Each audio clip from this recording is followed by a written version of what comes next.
اللهم صل على محمد وآل محمد وعجل فرجهم وأهلك عدوهم من الجن والإنس من الأولين والآخرين لا حول ولا قوة إلا بالله العلي العظيم.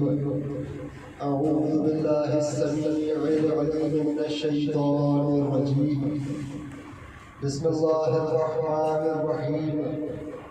الحمد لله الذي لا يبلغ مدحته القائلون ولا يحصي نعماءه العادون ولا يؤدي حقه المجتهدون، الذي لا يدركه بعد الحمم ولا ينال بعد الفتن، الذي ليس لصفته حد محدود ولا نعت موجود ولا وقت معدود ولا أجل ممدود، فطر الخلائق بقدرته ونشر الرياح برحمته ووطن بالصخور ميدان أرضه، ثم الصلاة والسلام والتحية والإكرام على أشرف الأنبياء والمرسلين حبيب إله العالمين بالقاسم محمد.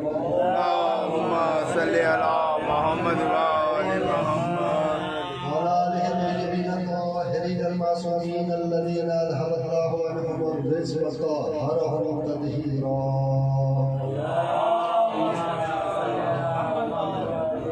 وسيما على بقية الله في العالمين. بسم الله الرحمن الرحيم. اللهم كن لوليك الحجة بن الحسن صلواتك عليه وعلى آبائه في هذه الساعة وفي كل ساعة وليا وحافظا وقائدا وناصرا ودليلا معينا حتى تسكنه أرضك طوعا وتمتعه فيها طويلا.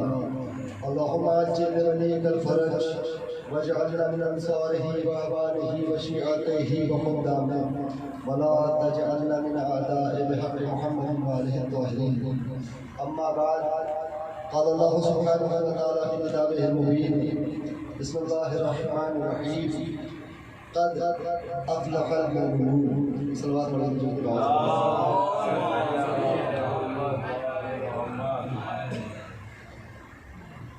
حضرات سے گزارش ہے کہ جو لوگ باہر تشریف فرمائے وہ اندر پر سے اندر تشریف لے آئے.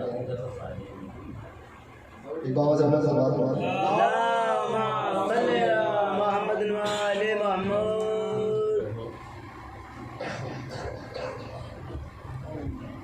ارشاد رب العزت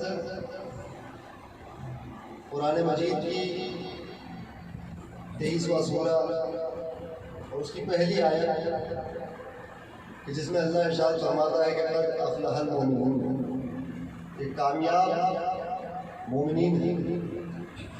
کامیابی جو ہے وہ ایمان والوں کے لیے. اسی آیت کے ذہن میں جو ہماری گفتگو تھی وہ آج 14 مرحلے پر پہنچے. پچھلی گفتگو میں ہم لوگوں نے جو دیکھا یہ کہ کامیاب جو مومن ہوتے ہیں تو کس طریقے سے ہوتے ہیں.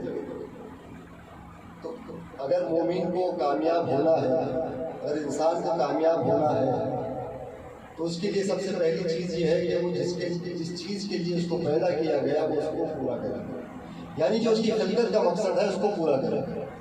اور جب دیکھا گیا کہ قرآن مجید میں خلقت کا مقصد کیا ہے تو یہ معلوم ہوا کہ اللہ فرماتا ہے کہ ہم نے ان کو پیدا ہی نہیں کیا سوائے اس کے کہ میری عبادت کریں. اور امام حسین علیہ السلام کی حدیث کے حوالے سے یہ بھی بات سامنے آئی کہ یہاں پر عبادت سے مراد اس کی معرفت حاصل کرنا ہے، کہ اللہ کی معرفت حاصل کی جائے. یعنی خلقت کا مقصد یہ ہے کہ اللہ کی معرفت حاصل ہو جائے. اب انسان کامیاب تبھی ہوگا جب اللہ کی معرفت حاصل کر لے. اور اسی گفتگو کے عنوان سے ہم لوگوں نے کل کی مجلس میں اللہ کی معرفت کے حوالے سے چند باتیں دیکھی کہ اللہ کو کس طریقے سے پہچانا جائے. حضرت محترم، اللہ نے جو قرآن مجید میں یہ ارشاد فرمایا کہ بَأَخَذَ وَإِذَا أَخَذَ رَبُّكَ مِن بَنِي آدَمَ لِظُهُورِهِ، کہ رسول آپ یاد کرو کہ جب اللہ نے، کہ جب ہم نے آدم کی پشت سے، ان کے صلب سے تمام بنی آدم کو نکالا اور ان سے اپنی ربوبیت کا اقرار کیا. یعنی وہاں پر اللہ نے عالم ذر میں تمام جو جناب آدم کی صلب میں پہلے دن سے لے کر روز قیامت تک جتنے لوگ آنے والے تھے ان تمام کو اللہ نے جناب آدم کی صلب سے نکالا اور ان کے جو ذرات تھے ان کو اپنی معرفی کروائی. اور قرآن مجید میں اس طریقے سے ارشاد فرمایا کہ ان سے اللہ نے سوال کیا الستو بربکم، کیا میں تمہارا رب نہیں ہوں؟ تو سب نے یہی آواز دی شہدنا، ہم گواہی دیتے ہیں. تو جو بھی اس دنیا میں آیا ہے وہ اللہ کی ربوبیت کی گواہی دے کر آیا ہے، اور جو کوئی بھی اس دنیا میں آیا ہے وہ اس نے اللہ کی معرفت عالم ذر میں حاصل کی ہے. بس فرق اتنا ہے کہ اللہ نے اس دنیا میں بھیجنے سے پہلے اس کو وہ چیز بھلا دی، اور وہی اس کا امتحان ہے.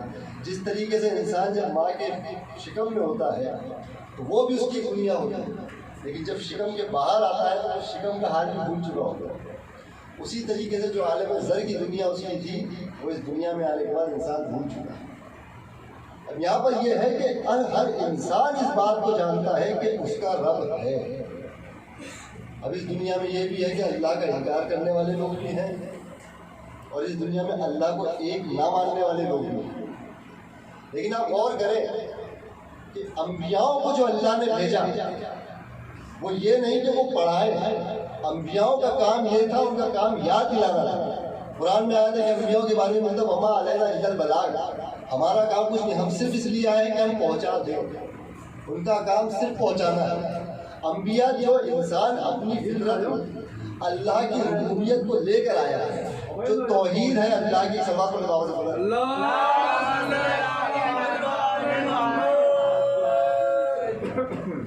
انسان جو اللہ کی توحید کا اقرار کر کے اس دنیا میں آیا ہے.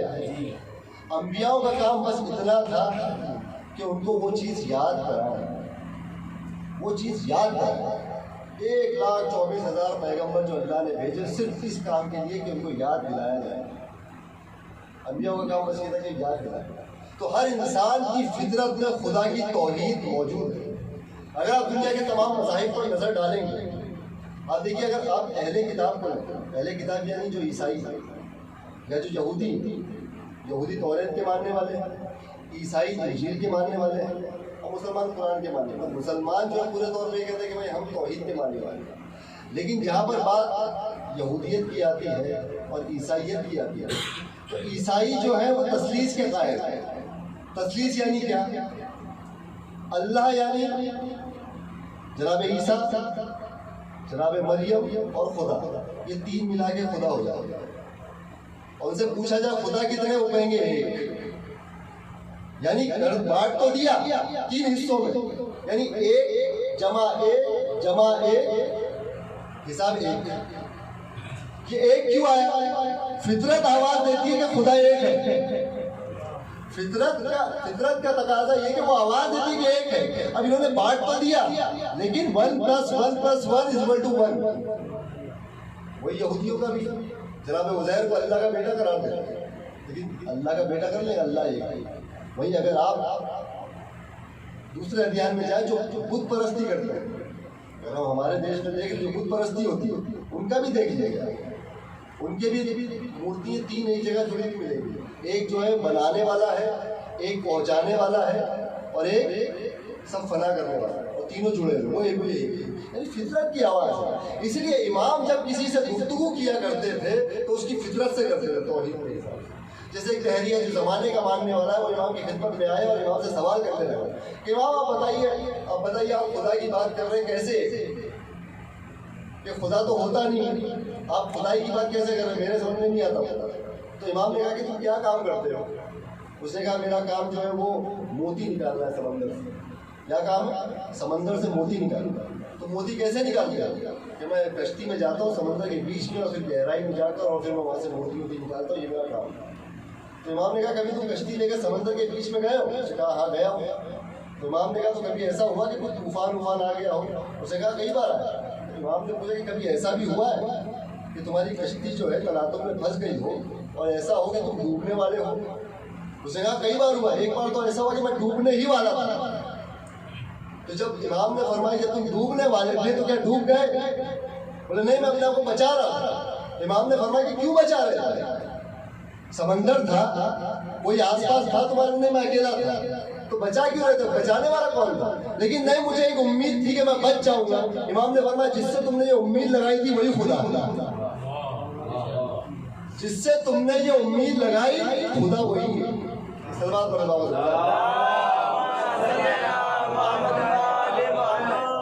خدا ہر انسان کی فطرت میں موجود ہے، اسی لیے رسول اللہ فرماتے ہیں کل مولود یولد علی فطرت، ہر بچہ جو پیدا ہوتا ہے وہ فطرت لے کر آتا ہے۔ کون سی فطرت؟ توحید کی فطرت لے کر آتا ہے۔ بچپنے سے اس کے دل میں توحید ہوتی ہے، بس یہ ہے کہ دنیا والے اس کو اپنے جیسا بنا لیتے ہیں۔ اگر تم اس کو یاد دلاؤ گے وہ توحید کی طرف آئے گا۔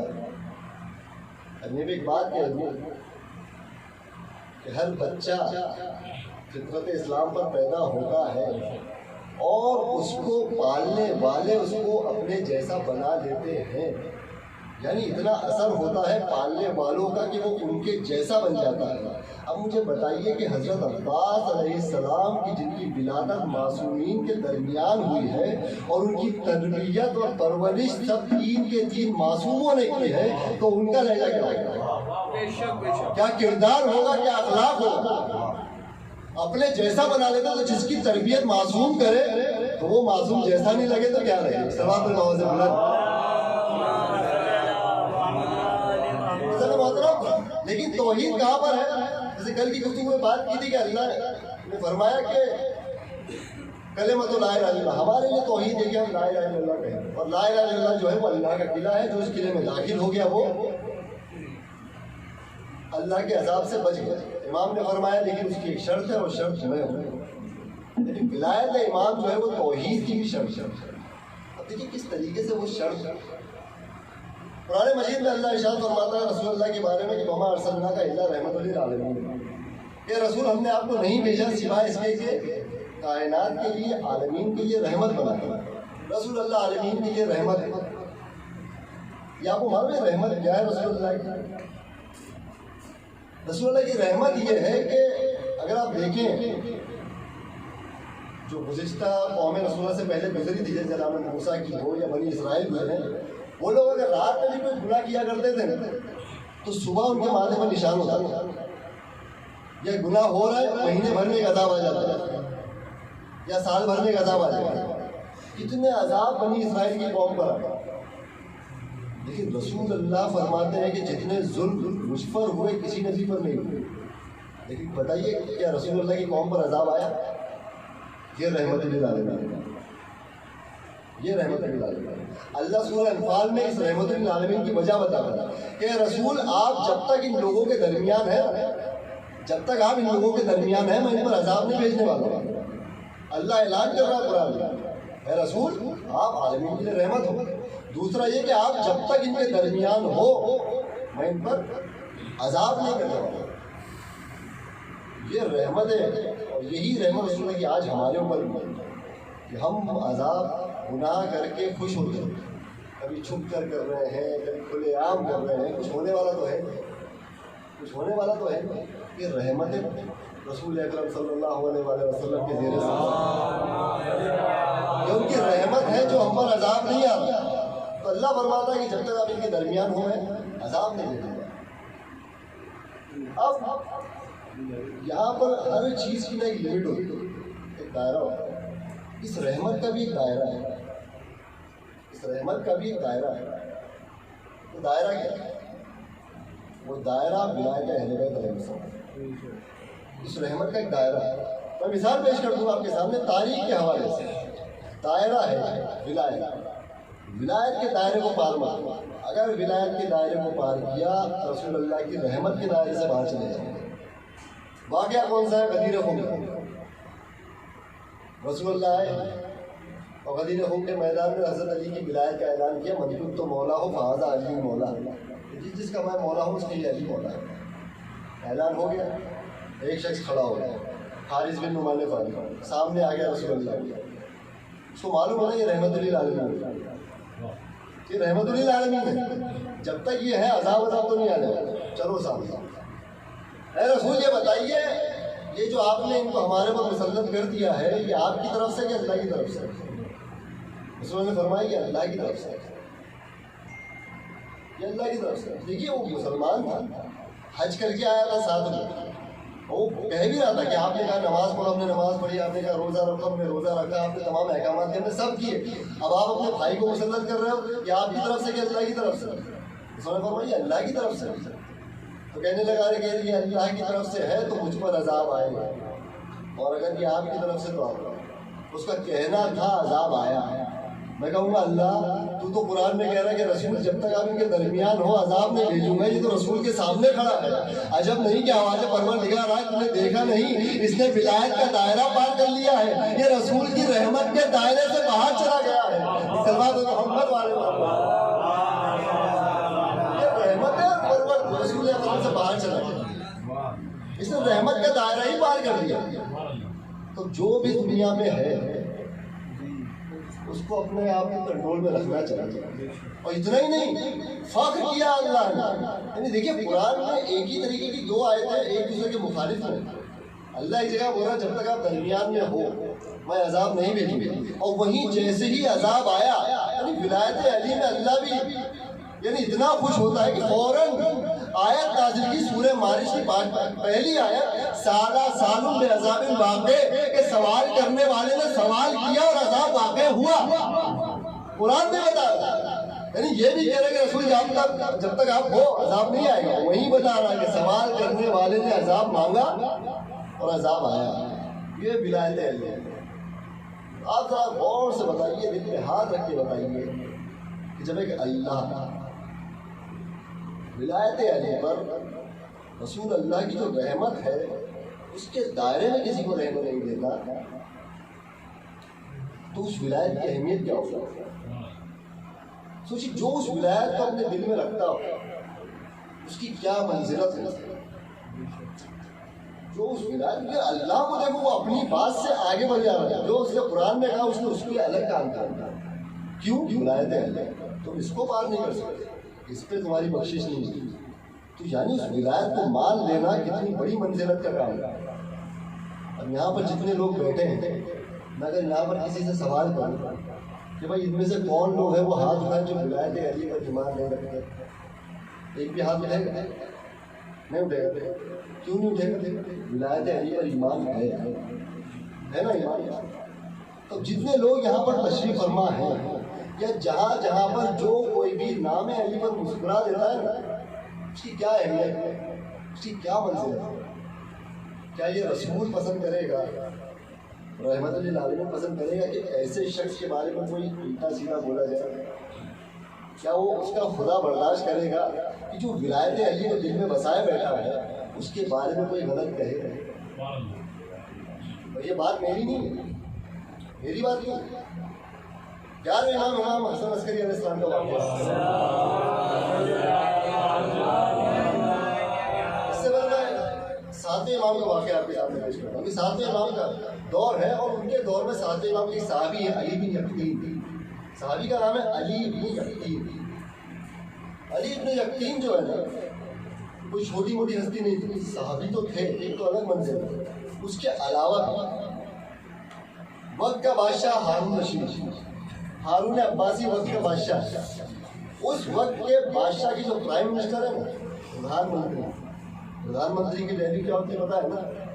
پرائم منسٹر کی ویلیو کیا ہوتی ہے؟ علی بن یقطین ہارون عباسی کے پرائم منسٹر، اور ہارون عباسی کی حکومت ہندوستان جتنی نہیں تھی، پورے عرب کو اس کی حکومت تھی، اس کے پرائم منسٹر علی بن یقطین، اور ساتویں امام کے صحابی بہت اچھے صحابی۔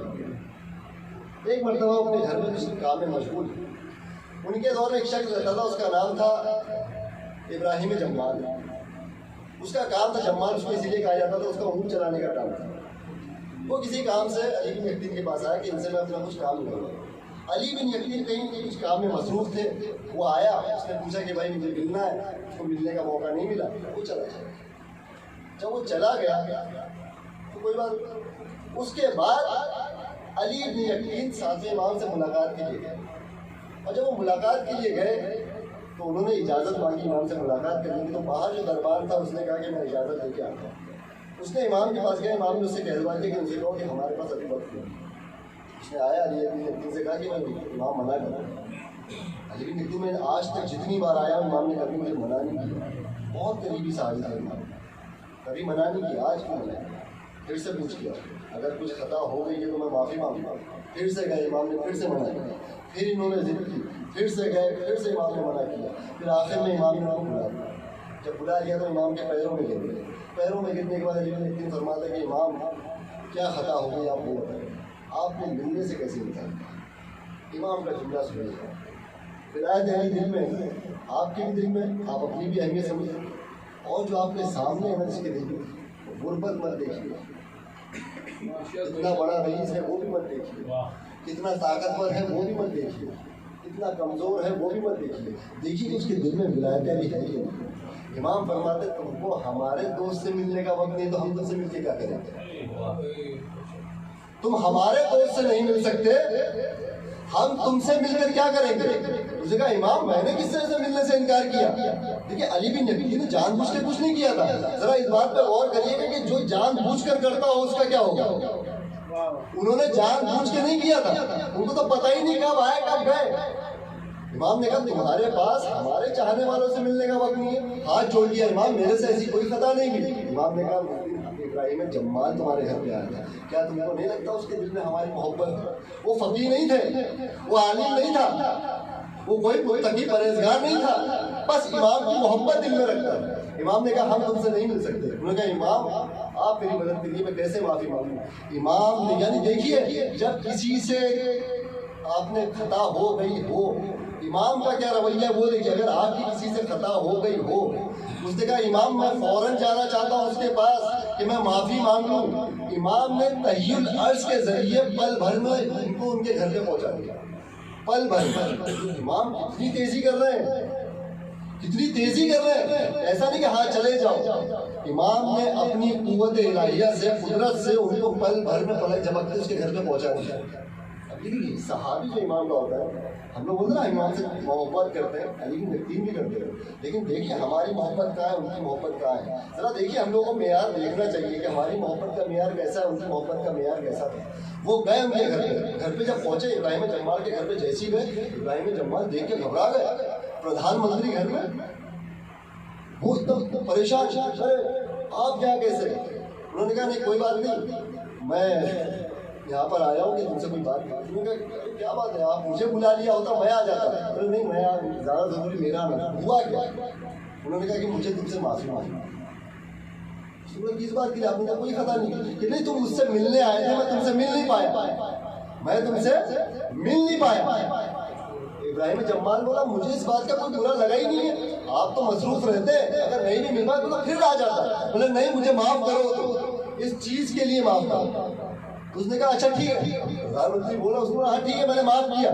علی بھی دیکھتی محبت علی, دیکھیے محبت علی بلا کے ساتھ کے امام سے محبت تھی دل کے اندر. دیکھیے یہاں پہ بھی سب امام زمانہ کے چاہنے والے امام زمانہ موجود ہیں, دیکھ رہے ہیں. علی بھی دیکھتی کہتے کہ میں ایسے تمہاری معافی قبول نہیں کروں کہ تم نے مجھے معاف کر دیا. میں اپنا گال زمین پر رکھوں گا, تم اپنا پیر میرے گالوں پہ رکھو. میں امام کو جا کر اپنے گال دکھاؤں گا کہ میں ایسے معافی مانگ کے آیا ہوں. یہ ولایت علی, یہ محبت امام کی.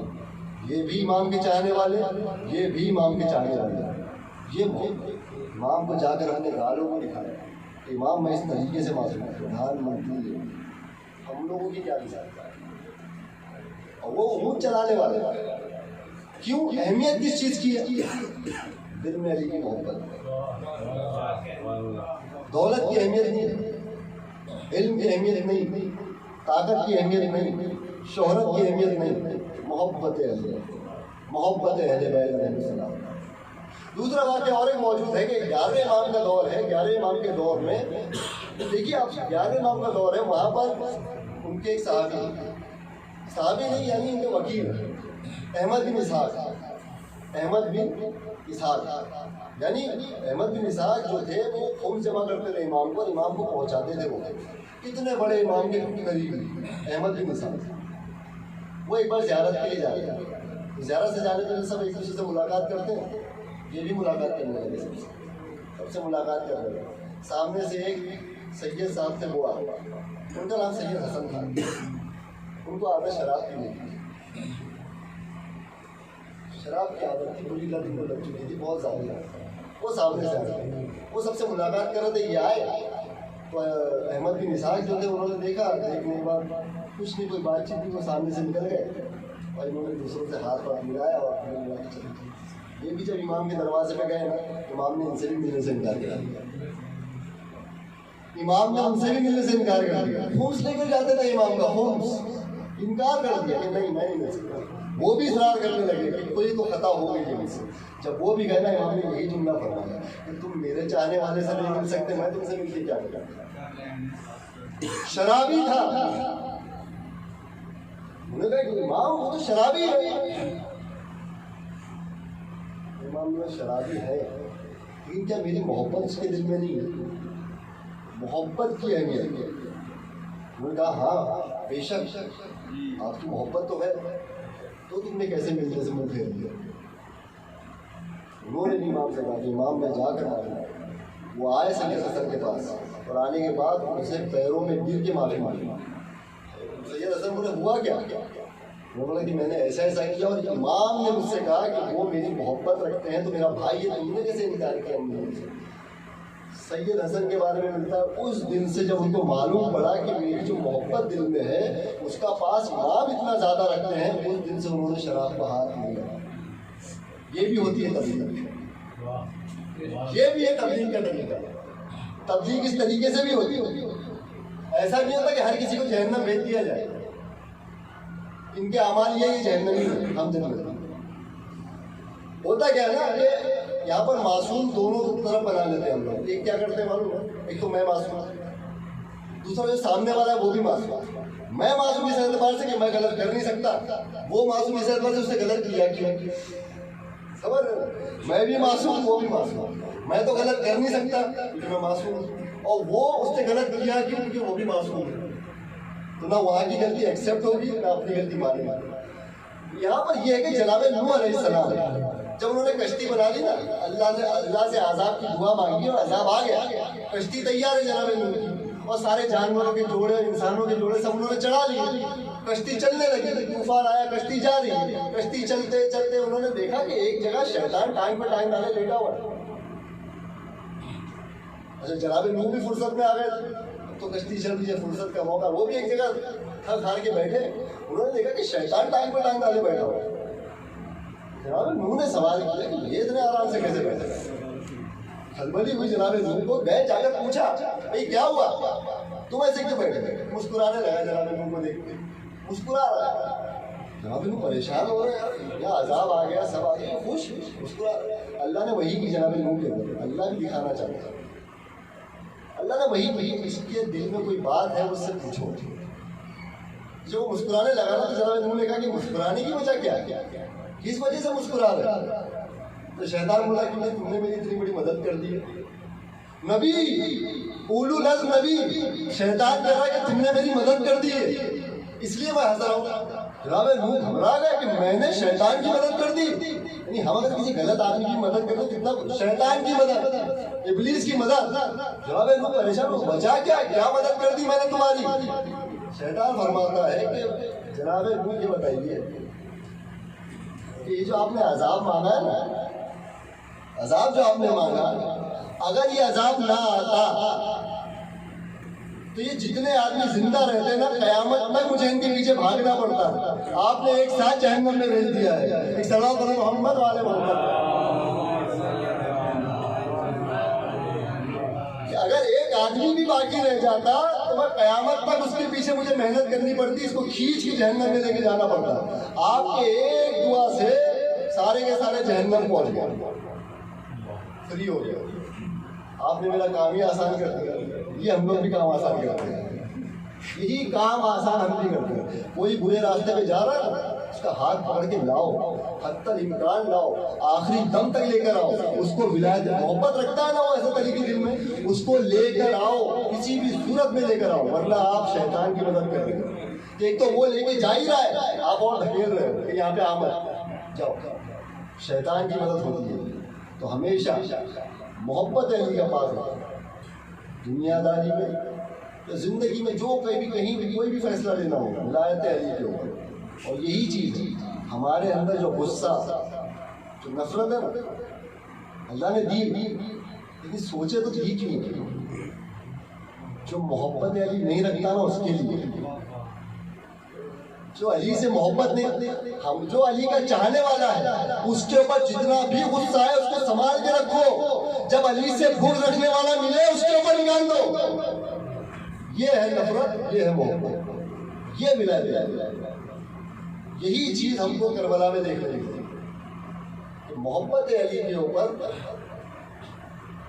یعنی آپ پہلے نہیں جائیں گے میں پہلے جاؤں گا قربان ہوا, تم پہلے نہیں جاؤ گے میں پہلے جاؤں گا قربان ہوا, تم پہلے نہیں جاؤ گے. یہ علی کی ولایت ہوتی ہے, یہ علی کی محبت ہوتی ہے. یہ وہ ولایت ہے کہ جس کے لیے اللہ رسول اللہ سے سخت لہجے میں بات کرتا ہے. جب وہ رسول سے سخت لہجے میں بات کرتا ہے تو اس ولایت کو جو اپنے دل میں سنبھالا ہوا ہے, جو محبت یعنی دل میں رکھا ہوا ہے, ہم اس سے سخت لہجے میں کیسے بات کر سکتے ہیں. یہی کربلا میں دیکھنے لگتا ہے. حضرت محترم, آج محرم کی 5 تاریخ اور کربلا میں یہ بھی ہو چکا کہ خیمے بھی دریا سے دور کر دیے گئے. دیکھیے ایک روایت ہے کہ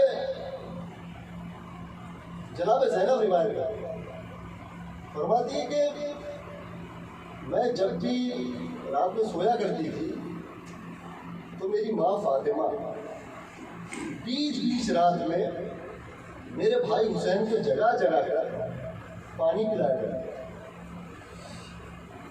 بیچ رات میں دل تڑپا دینے والا جملہ, بیچ رات میں میرے بھائی حسین کو جگا کر میری ماں ان کو پانی پلایا کرتی. میں نے سوال کیا کہ اماں ہم بھی تو آپ کے بچے ہیں, آپ ہم کو کبھی پانی نہیں پلاتی, ہم بھی آپ کی اولاد ہیں, آپ ہم کو کبھی پانی نہیں پلاتی, یہ وجہ کیا ہے آپ حسین کو ہی جگہ کے پانی کیوں پلاتی.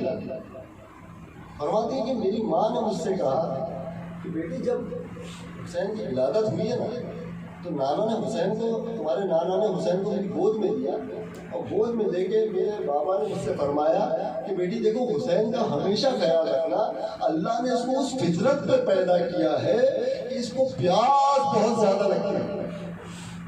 کربلا میں جو پیاس کا واقعہ آپ سنتے ہیں نا تو اس کے ساتھ میں یہ بھی یاد رکھیے کہ امام حسین وہ شخصیت تھی کہ اللہ نے ان کو اس فطرت پہ پیدا کیا کہ ان کو پیاس بہت زیادہ لگتی تھی اور وہی پیاس کے عالم میں.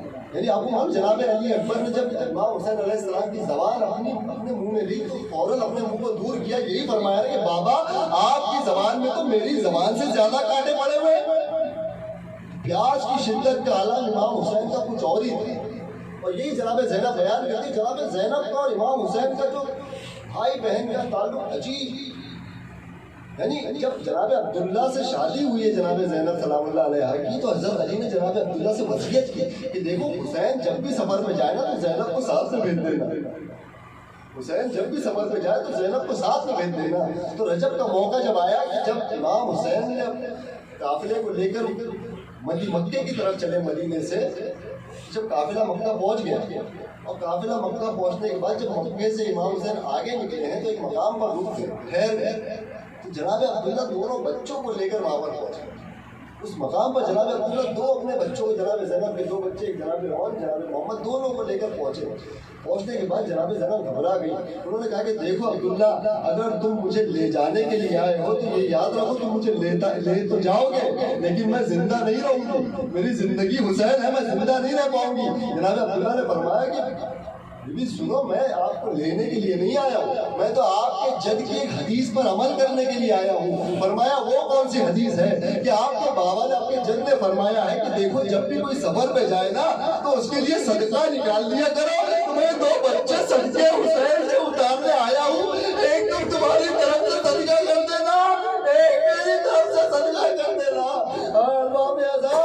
وہ بھی روز آیا کہ شب عاشور ہے, امام حسین خیموں کا گشت لگا رہے ہیں. ایک مرتبہ دیکھا کہ جناب زینب اپنے بچوں کو رات میں پڑھا رہی ہے کہ دیکھو کہ تم کل جب جنگ شروع ہوگی تم پیچھے نہ رہ جانا, تم میرے بھائی کے صدقے ہو جانا, تم میرے بھائی کو قربان ہو جانا. ایسا نہ ہو کہ تم زندہ کچھ ہو جائے. جناب زینب پڑھاتی رہی. روز عاشور آیا, دونوں بچے امام حسین کے پاس جاتے ہیں, اجازت لینے جاتے ہیں. لیکن ماموں ہے نا, جناب زینب سے الفت ہے. جس طریقے سے جناب زینب کو جناب علی اکبر سے الفت ہے کہ وہ اجازت نہیں دیتی جناب علی اکبر کو, اسی طریقے سے امام حسین اور محمد کو اجازت نہیں دیتے. جناب زینب نے جب یہ سنا کہ میرا بھائی اجازت دے, سامنے آ کے کھڑی ہو گئی کہ بھیا اجازت دے دو, بھیا اجازت دے دو. امام حسین نے اجازت دے دی. دونوں بچے گھوڑے پہ سوار ہوئے, جنگ کرنے گئے. دونوں نے قیامت کا جنگ کیا. جنگ کرتے کرتے جب نہر کے قریب جانے لگے نا, تو ایک بھائی دوسرے بھائی سے کہتا ہے بھیا دیکھو خیمے میں اصغر کیسا ہے, بھیا دیکھو پانی کا ارادہ نہ کر لینا. دیکھو چھپڑا بھائی چھوٹے بھائی سے کہتا دیکھو خیمے میں سکینہ پیاسی ہے, پانی پینے کا ارادہ مت کر لینا. جنگ کرتے جاتے ہیں. ایک مرتبہ کسی نے ندا دی کہ یہ اس طریقے سے ہاتھ نہیں آنے والے, یہ ہاشمی شیر ہے, ان کو گھیر کر مارو. یہ ہاشمی شیر ہے, یہ کسی کے قابو میں نہیں آنے والے, ان کو چاروں طرف سے گھیر لو. بچوں کو فوجی اشبیہ نے گھیر لیا.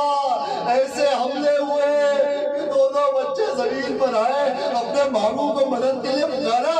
امام حسین اپنے قوت بازو کو لے کر ساتھ دونوں کے لاشوں پر پہنچے. دونوں کے لاشوں کو لے کر خیموں میں آئے. جناب فضہ نے جناب زینب کو اطلاع دی کہ بی بی آپ کے بچے آئے ہیں. جناب زینب نے کہا کیا میں نے ان لوگوں کو اس لیے بھیجا تھا کہ یہ واپس آ جائے. جناب فضہ نے ہاتھ ملے, بی بی دیکھ تو لو کس حالت میں آئے ہیں. ایک مرتبہ جناب زینب خیموں کے باہر گئی, جب جا کے دیکھا دونوں بچے خون میں لٹپٹ. جناب زینب نے اپنے آپ کو سجدے میں گرا لیا, سجدے سے اٹھی. ارے میرے شیروں کیا بڑا کام کیا.